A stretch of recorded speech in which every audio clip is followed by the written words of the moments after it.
Estimados amigos, como todos los domingos, Johan Ramírez Chavarri en vuestro programa Presente y Futuro. El día de hoy tenemos a través de la plataforma Zoom del canal a don Daniel Fernando Abu-Ghatas Makhlouf, más conocido como Daniel Abu-Ghatas, es congresista de la República, expresidente del Congreso, a quien le damos la cordial bienvenida. Don Daniel, muy buenos días. Muy buenos días, muchísimas gracias por la invitación. Bien, don Daniel. Bueno, iniciamos el día de hoy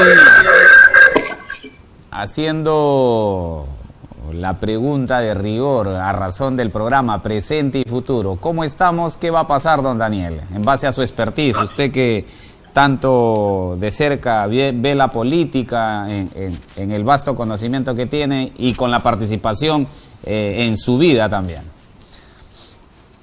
Mira, creo que estamos pasando por un momento inédito en la historia del Perú.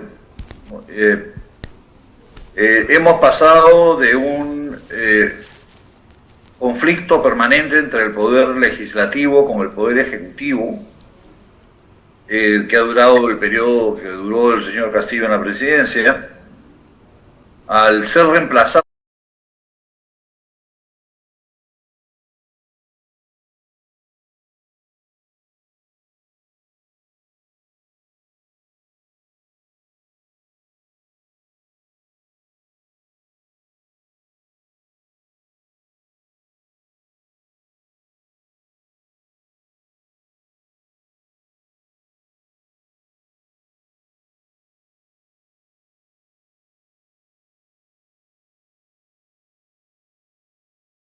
a violaciones, cosas que nunca había, de lo que yo recuerdo por lo menos, nunca se había producido un cambio de esa magnitud por el simple hecho de entregarles dádivas a los congresistas, como los 48 millones de soles que les ha dado la semana pasada a los congresistas para que siga la farra, y no les han dado un centavo en el norte, ni a Piura, ni a Tumbes, ni a La Libertad, etcétera.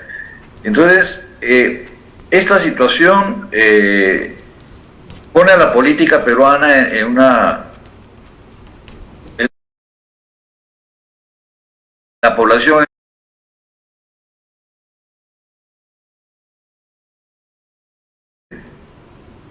Hay otros que están viendo que es necesario comenzar a tener actos de manifestaciones en contra de lo que viene haciendo el gobierno. Se está preparando un paro masivo en todo el norte del país.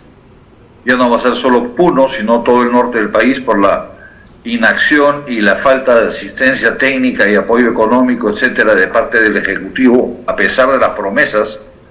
Nadie le pidió al señor ministro de Economía o a la señora presidenta que vayan a prometer el oro y el moro. Fueron a prometer el oro y el moro, no han mandado ni siquiera una mano de plátanos. Ni un loro. O sea, nada. O sea, no han mandado nada. Entonces, lo que sí queda claro es que hay una intencionalidad de parte de la presidenta de la República de mantenerse como presidenta de la República. O sea, la prioridad sobre todas las cosas, sobre la tragedia del norte, sobre las inundaciones, sobre el paro en el sur, etcétera, está su presidencia. Ella se va a mantener presidenta, cueste lo que nos cueste a todos los peruanos. Y ese es un tema bastante delicado, porque estamos viendo actitudes que no se veían en el Perú. Por ejemplo, ayer en Ayacucho han querido evitar que se hagan homenajes a las víctimas que fallecieron durante las marchas del mes de diciembre. La policía pisoteando las alfombras de flores, actos que vamos camino a una predictadura, diría yo. O sea, se han prácticamente empoderado al ministro de Defensa y al ministro del Interior para que sigan matando. El Congreso de la República los ha empoderado. Entonces tienen todo el camino listo, ¿no? O sea, ya la posición del gobierno es: aquel que levante la cabeza, bájase la cabeza en una sola, ¿no? Y don Daniel, a ver, Considerando lo mencionado y teniendo en cuenta de que de un tiempo a esta parte se está comentando de que se ha judicializado la política y la política y viceversa, ¿no? Hay como que una injerencia una de la otra, ¿no? La justicia politizada y la política judicializada. ¿Qué tanto de cierto hay en ello, don Daniel, desde su punto de vista? Bueno, todo depende de las personas, pues, y de la tendencia política que uno tenga. O sea, tenías a una fiscal de la Nación, Benavides, muy activa contra el presidente Castillo, porque evidentemente la señora Benavides es una persona de derecha o de extrema derecha, pero ahora como que está en estado de vacaciones, ¿no? O en modo... ¿En modo avión? En modo avión. ¿No? O sea, no existe la fiscal de la Nación, está desaparecida, está de vacaciones, no pasa nada. Estamos viendo las denuncias contra la presidenta Boluarte de haber recepcionado dinero mal habido durante la campaña, y ahí están que van a hacer las pesquisas del caso, ¿no? Ahora, ¿no? Un detalle adicional, don Daniel, la elección del defensor del pueblo, algo que toma relevancia en este tiempo, luego de haber tenido la renovación del Tribunal Constitucional, falta completar la renovación del Tribuno 7, que entiendo también ya la comisión está lista para instalarse. Ahora, pero en este trayecto esta semana ya empiezan las entrevistas con los candidatos a defensor del pueblo. ¿Cuál es la característica desde el punto de vista de don Daniel Abugataz que debe tener un defensor del pueblo? Digamos, que él debiera identificar a un defensor del pueblo como aquello que pues tanto la población a veces toma como que hay un rol que no tiene injerencia como la debiera. Mira, yo creo que lamentablemente no hemos tenido, digamos, un referente de defensor del pueblo que haya marcado la pauta de lo que debiéramos buscar, ¿no? O sea, a mí el defensor del pueblo, lo más cercano a un defensor del pueblo, te lo digo, puede ser lo que era, en paz descanse, Javier Reyes Canseco, por ejemplo. No, si tú me dices, alguien que andaba permanentemente preocupado por lo que ocurría en todos los sectores al margen de tendencias políticas, y levantaba la voz y escuchaba, iba a las instancias judiciales o penales o que tenía que ir, era Javier de Canseco. Entonces, una persona con esas características, alguien que está permanentemente preocupado por el acontecer nacional, digamos, una doctora Ley, por ejemplo, ¿no? Charito Sacieta, para mí sería una excelente defensora del pueblo, una persona que ha mostrado durante su carrera política y profesional una preocupación por el ser humano, ¿no? Tú revisa esa lista de 5 prontuariados, salvo uno, creo que el único que no tiene prontuario es el doctor Soto Ballena, el resto todos tienen un prontuario. ¿A santo de qué se vienen a presentar como o son invitados a defensores del pueblo? ¿Cuál es el mérito? O sea, ¿quién han defendido en su vida? ¿Qué acto han, qué posición han defendido, aunque sean los delfines? ¿Han defendido los papagayos? Yo no veo, revisa la lista, no, ni siquiera han defendido las gallinas, que sean sacrificadas, diríamos, con cierto grado de humanidad, ¿no? Vaya. Si ni siquiera han defendido a las gallinas, ni a los papagayos, ni a los delfines, menos han defendido al ser humano. Y todos son candidatos señorones a defensor del pueblo. Sigue siendo más manipulación de las instancias políticas del Estado para usos y fines estrictamente personales. Todo eso es parte de un plan que se cierra, y el paso siguiente va a ser el copamiento y destitución del Jurado Nacional de Elecciones, la OMPE y la RENIEC, para poder manipular las elecciones del año, cuando sean las elecciones, si hay elecciones, manejarlas a su verdadero antojo por esta cúpula machista, en mi punto de vista, que ha tomado control del gobierno en ese momento, ¿no? Ahora, un detalle también que le encrispa, entiendo, más a la población, es un proyecto de ley que plantea elevar el número de escaños de 130, si mal no recuerdo, a 240. ¿Qué tanto de vendible, si lo hablamos desde el punto de vista pues de que la gente lo acepte, para quien toma esta posesión de tener más escaños? A ver, el punto de vista de Daniela Bugatá, si es necesaria una bicameralidad, se necesita más congresistas, ¿cuál sería la idea? Digamos, algo intermedio. Mira, yo sí creo que es indispensable una bicameralidad. Creo también que hay que incrementar, siempre y cuando exista una bicameralidad, hay que mejorar el nivel de representatividad. ¿Qué quiero decir con esto? Se habla, por ejemplo, de 7 representantes elegidos por Piura.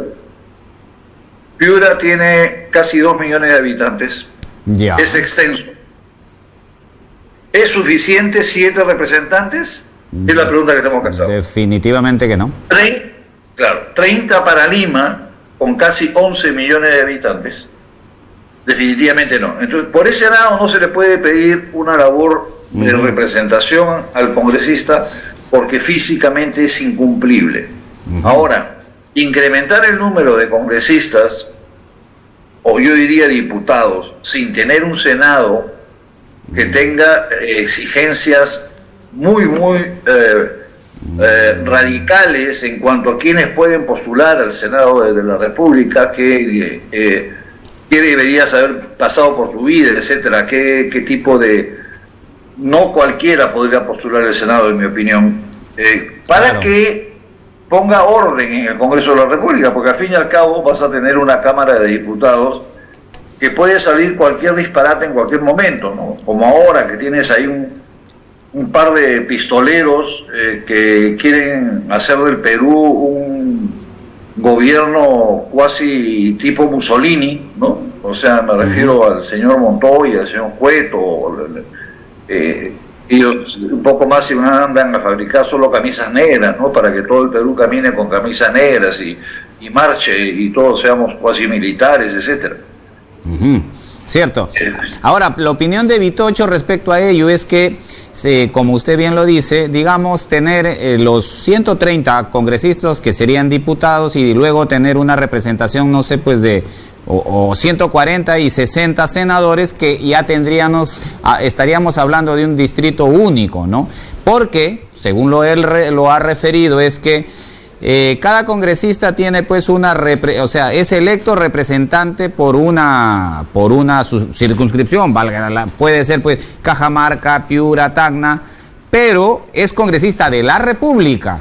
En cierta forma, cuando hay este debate entre una región y otra, el regionalismo va a estar presente, lo que en el Senado, siendo una menor cantidad y teniendo en cuenta de que es un distrito único, el Senado tendría esa capacidad de acercamiento. ¿Comparte también la idea, don Daniel? Totalmente, la necesidad de un distrito único para senadores. Es decir, que son elegidos aquellos de la mano de la eliminación de la cifra repartidora a nivel de congresistas, ¿no? En ambos casos, o sea, eliminación de cifra repartidora para cualquiera sea los casos, senadores o diputados. La cifra repartidora es, en mi opinión, un cáncer. O sea, la cifra repartidora te saca del Congreso gente que tiene 80.000, 90.000 votos, e ingresan gente que tienen 2.000 votos. Sí, es increíble. Y eso es uno de los mecanismos, pues todos estos mecanismos ideados durante la dictadura de Fujimori, para que entre lo peor al Congreso de la República, lo menos capaz, ¿no? O sea, no permitas que los partidos se fortalezcan, imponle la cifra repartidora para que entre cualquier cosa de cualquier lado. Entonces, todas estas cosas, si no las reconocemos y no hacemos algo para cambiar, nada va a cambiar. Ahora, sí. Don Daniel, le comento en ello, revisando el número de votación de muchos congresistas, alguna es de 3.000 votos, incluso los asistitarios que están entrando, estamos hablando de no más de 2.000 votos. Vaya, pucha, antes era otra cosa, ¿no? Vea, ¿no? No, pero mira los resultados reales de la votación y verás cuántas personas con un currículum, digamos, de primer nivel han quedado fuera justamente por la cifra repartidora. O sea, porque no se respeta que yo tuve más votos que él, sino entra el partido que acumuló más votos a nivel nacional. Entonces, si tú ganaste con 250.000 votos, pero no entra el asno de 2.000 votos. Bueno, entonces todo está mal. Todo está mal. Un ejemplo es en el caso del Parlamento andino, la congresista más votada, creo que con 500.000 de votos, no está, pero pues claro, por el tema de la cifra repartidora, ¿no? Bueno, es parte, entiendo de que esto debiera cambiar en este plazo, ¿no? Eso es ir contra la voluntad popular.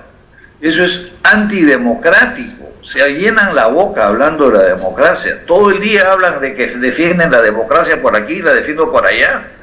Y lo primero que hacen es mantener y sostener medidas electorales que son absolutamente antidemocráticas.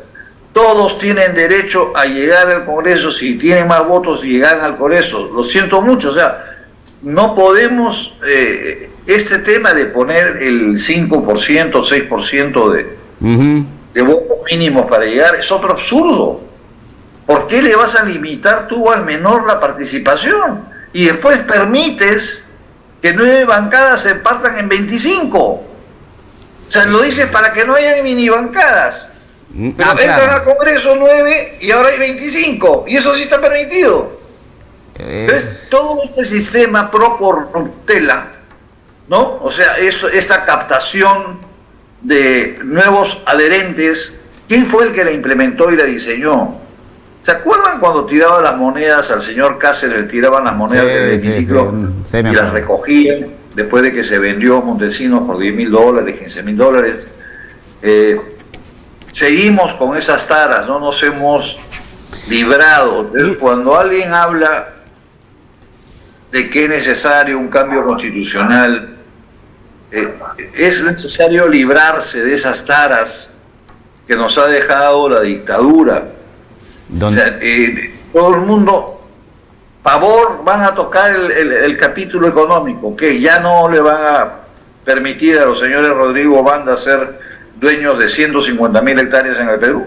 No, nadie le va a quitar sus 150.000 hectáreas que la reforma agraria repartió y ahora ya llegaron a acumular entre ellos el grupo Romero y otros grupos. Ya. No se trata de eso, se trata de darle la oportunidad a todos los peruanos. El país no puede estar hecho para sostener a 5 o 6 grupos económicos, como por ejemplo pretendía el ministro de Economía, eliminar el régimen tributario MIPE, que permite que millones de MIPE realmente subsistan. ¿Para qué? Para poder utilizar esos recursos económicos y seguir subsidiando y devolviendo dinero a las mineras, a las grandes empresas. Vaya. O sea, esa mentalidad de que el Perú vive para alimentar a 5 grupos económicos que son los que han tomado el control del país otra vez. Lo hicieron con Ollanta, lo hicieron con Alan, lo hicieron con todos. Entonces, si queremos seguir viviendo en esas condiciones... Sí, y hay un detalle, don Daniel, y haciendo referencia a lo que usted mencionaba, que el tiempo que cuando tiraron las monedas y bueno, ya falleció el señor que fue congresista por Lambayeque, si mal no recuerdo, donde él juró por Dios y por la plata, y de ahí cuando se acortó el mandato, volvió a postular y sacó el triple de votos. O sea, el triple de votos. Ahí también, ¿qué llamado de atención se le hace a la población? Como que pareciera que ese morbo es un enganche. Mira, a mí ese morbo me llama mucho la atención en cuanto a las respuestas generalizadas que cuando ha habido este cargamontón contra Pedro Castillo, en el sentido que está robando, de que tiene una mafia, crimen organizado y todo. Y la gente del pueblo decía, los otros roban y él, ¿por qué no puede robar? Claro, ¿No? Claro, O ¿cómo sea, es? Roba, pero a sobra, algo así. No, o sea, pero así es simple. O sea, ¿por qué si indio no puede robar? Pero el que tiene cuello y corbata sí puede robar.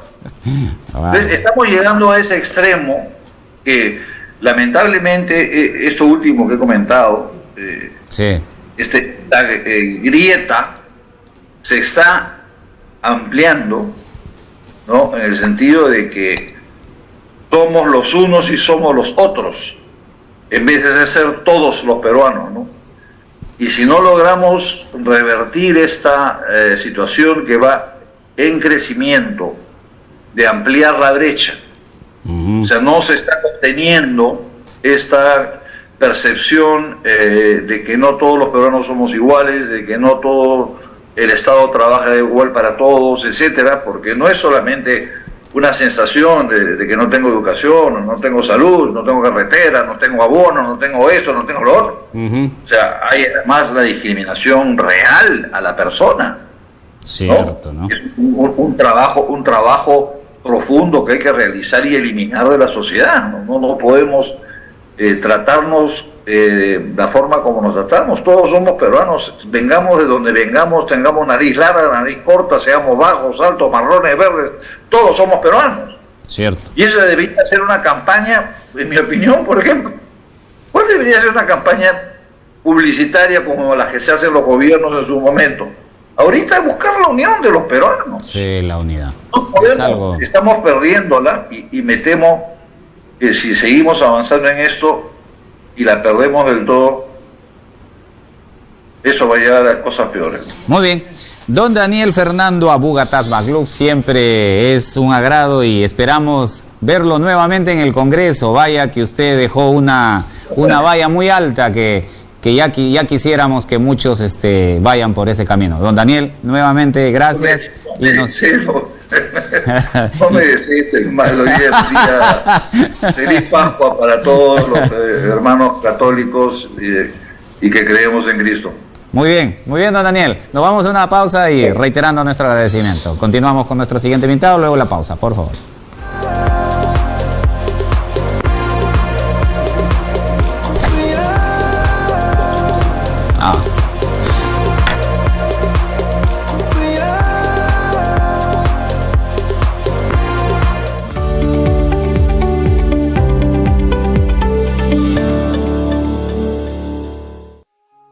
Estimado cliente, recuerde que los únicos bancos autorizados para realizar sus pagos son los siguientes: